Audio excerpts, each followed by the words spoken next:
నారా లోకేష్ వ్యాఖ్యలను ఏ విధంగా చూడాలి? గూగుల్ కు సంబంధించినటువంటి కార్యక్రమంలో ఆయన మాట్లాడుతూ మరోసారి వ్యంగ్యంగా కాంట్రవర్సీ వ్యాఖ్యలు చేశారు. మేము గూగుల్ తీసుకొచ్చాము అని చెప్పారు. వాస్తవానికి ఇది అదానికి సంబంధించిన కంపెనీ. గూగుల్ అనేది వన్ ఆఫ్ ద పార్ట్నరు. ఇది కూడా వైఎస్ జగన్ హయాంలో ప్రారంభమైంది. కానీ సరే, క్రెడిట్ వీళ్ళు తీసుకుంటున్నారు. Let them take the credit. కానీ ఇక్కడ మేము గూగుల్ తీసుకొచ్చాము, మీరేం తీసుకొచ్చారు? గొడ్డలు తీసుకొచ్చారు.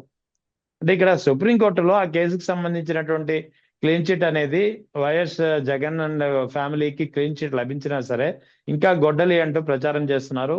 ఎలా చూడాలి ఈ వ్యాఖ్యల్ని? సార్ నిన్న మొన్న అనుకుంటా ఆయన ఆరోగ్యం గురించి మనం మాట్లాడామని పర్సనల్ విషయాల్లోకి ఎలా వెళ్తారు అంటూ ఆ జనసేనకు సంబంధించిన ప్రతి ఒక్కరు ముందుకొచ్చి మాట్లాడారు. ఇది కూడా ఒక లీగల్ ఇష్యూ. ఇది కూడా ఒక లీగల్ ఇష్యూ. ఎందుకంటే ఆ అడ్వకేట్ గారు కూడానండి, శాంతి స్వరూప్ గారు అని ఒక అడ్వకేట్ గారు ఒక లెటర్ రిలీజ్ చేసినారు ఫేస్బుక్ లో. పర్సనల్ విషయాల్లోకి ఎందుకు పోతారు అని. ఇది పర్సనల్ సార్, ఇది పర్సనల్. గొడ్డలి అనేది చాలా పర్సనల్. ఇంతవరకు అంత దారుణంగా నరకబడినటువంటి దివంగత నేతకి సంబంధించినటువంటి గొడ్డలు ఇంతవరకు దొరకలేదు సార్.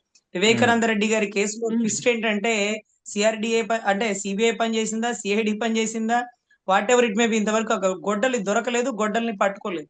కానీ ప్రతిసారి మీరు గొడ్డలు అనే బదులు ఏదో ఒక గొడ్డలు తీసుకొచ్చి ఇదే ఆ గొడ్డలి అని అనాల్సింది బాగుండేది. సో చాలా ఆశ్చర్యం.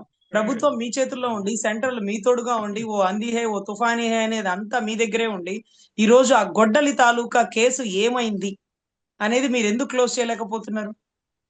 సో ఇది చాలా దారుణం సార్. జీ ఫర్ గూగుల్ అంటే ఓకే, జీ ఫర్ గొడ్డలి అంటారు. అంటే గొడ్డలిని ఇంగ్లీష్ లో మాట్లాడాలా, తెలుగులో చెప్పాలా? ఓకేనా.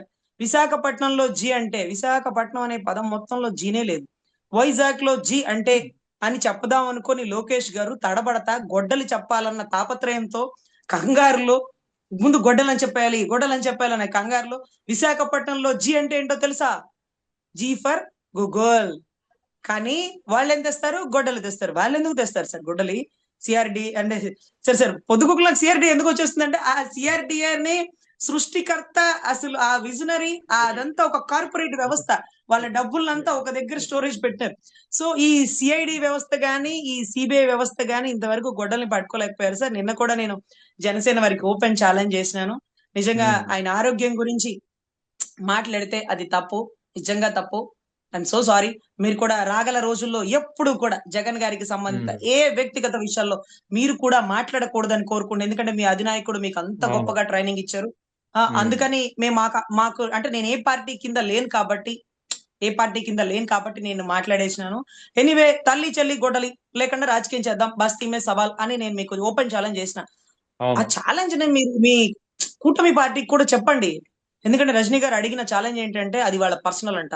ఆరోగ్యం గురించి వాళ్ళ పర్సనల్ అయితే, అంటే ఒక వ్యక్తికి సంబంధించిన ఆరోగ్యం సార్, దాన్ని బులెటిన్ రూపంలో బయటికి రిలీజ్ చేయాలి సార్. అది పర్సనల్ అని అనకూడదు, కానీ దాని మీద వెటకరించడం మాత్రం తప్పే. వెటకరించడం ఓకే, ఐఎమ్ సారీ. కానీ రాహుల్ గాంధీ గారు బ్రహ్మచారి. అంటే పెళ్లి కాలేదంతే, నేనేమన్నా బ్రహ్మచారి అని చెప్పను, పెళ్లి కాలేదంతే అని ఆయనే పబ్లిక్ స్టేట్మెంట్ లో ఇచ్చినారు సార్. నేనేమంటున్నానంటే ఆకతాయిగా ఏ పదవి లేని నేను మాట్లాడితేనే ఇంత పెద్ద తప్పు అయితే, ఒక పార్టీ ప్రెసిడెంట్ స్థాయిలో ఉన్న వ్యక్తి, ఒక సెంట్రల్ ని శాసించేటటువంటి రాహుల్ గాంధీ గారు, అంటే వాళ్ళ పార్టీలో ఆయనే కదా మెయిన్ రోల్, ఆయన గురించి మనం అలా మాట్లాడొచ్చా? లేకపోతే అప్పట్లో సీఎం ఉన్న వ్యక్తి గురించి మనం ఏమో ఇలా కొట్టుకున్నాడేమో అని అలా మాట్లాడొచ్చా? మీకు చెప్పగలిగేంత వారిని కాదు. కానీ నేను మాట్లాడడం తప్పైతే మీరు మాట్లాడడం కూడా తప్పేనేమో. మీరు ఆలోచించుకోండి. మిమ్మల్ని తప్పని స్థాయి నాది కాదు, కానీ మీరు ఆలోచించుకోండి. నేను ఎందుకు ఈ పదాన్ని మాట్లాడాల్సి వచ్చిందంటే మొత్తాన్ని కంట్రోల్ చేద్దామని నేను అనుకున్నా. అంటే వైసీపీని కానీ, టీడీపీని కానీ, జనసేనని కానీ హుందాతత్వమైన రాజకీయం చేద్దాం.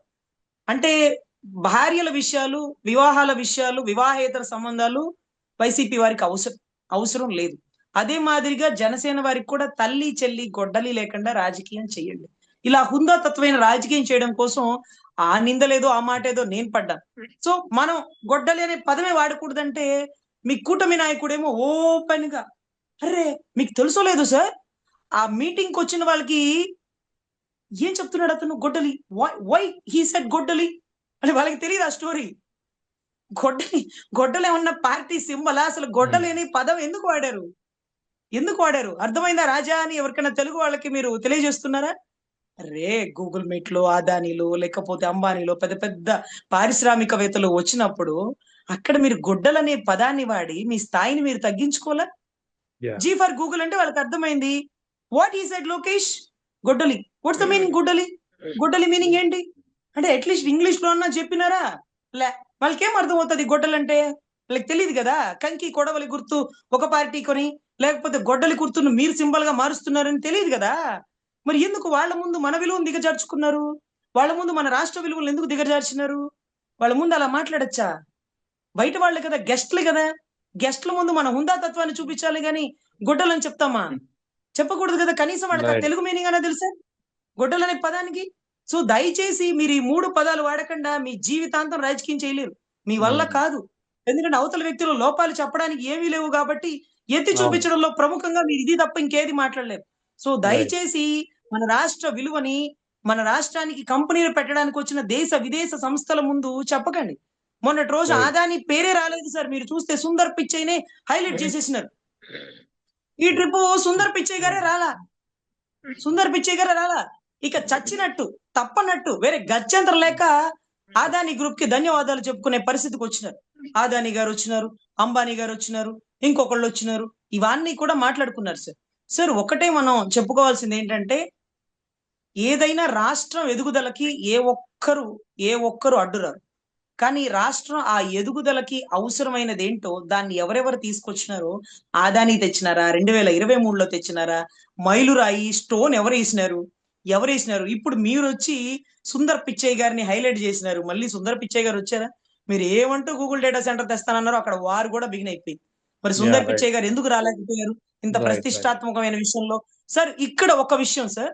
అన్నకి బాగలేక హాస్పిటల్‌లో ఉన్నారు. అన్నకి బాగలేక హాస్పిటల్‌లో ఉన్నారు. ఒక 10 రోజుల్లో బయటకొచ్చేస్తారేమో. వచ్చాక పెట్టుకోవచ్చు కదా సార్ ఇది. వచ్చాక పెట్టుకోవచ్చు కదా.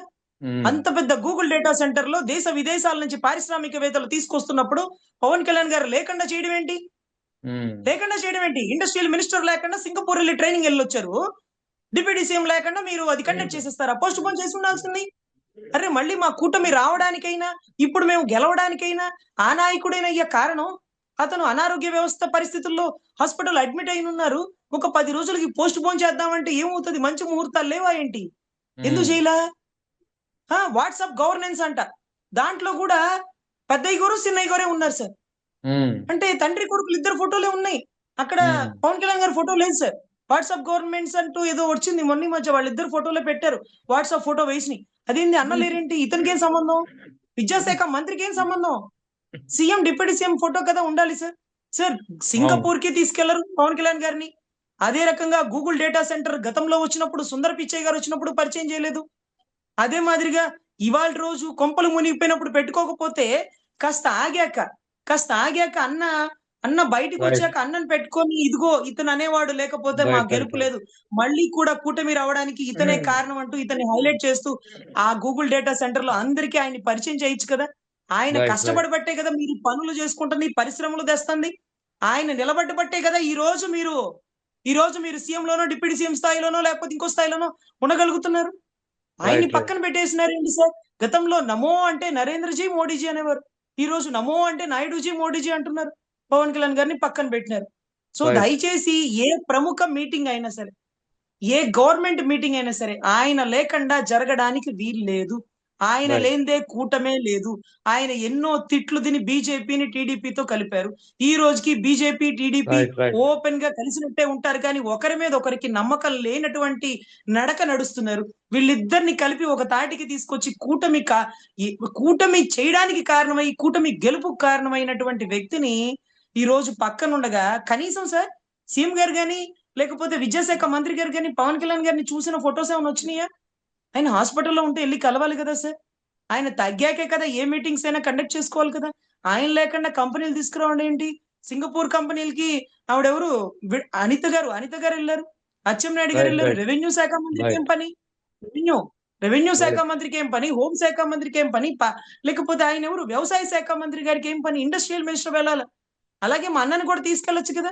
మా అన్నకేం రైట్ తెలీదా మేడం సింగపూరు? ఆయన చూస్తేనే గుర్తుపడతారు కదా. సో రైట్ మేడం ఇక్కడ ఎంత గ్యాప్ మాకు కనపడుతుందంటే విజువల్‌లో కనపడుతుంది. ఎవిడెంటరీతో కనపడుతుంది. ఆ గ్యాప్ ని గుర్తించి ఆయన స్థానాన్ని హుందాగా కాపాడుకుంటేనే కూటమి ఉంటది, లేకపోతే ఓటమి బిగినవుతుందని నా ఉద్దేశం సార్.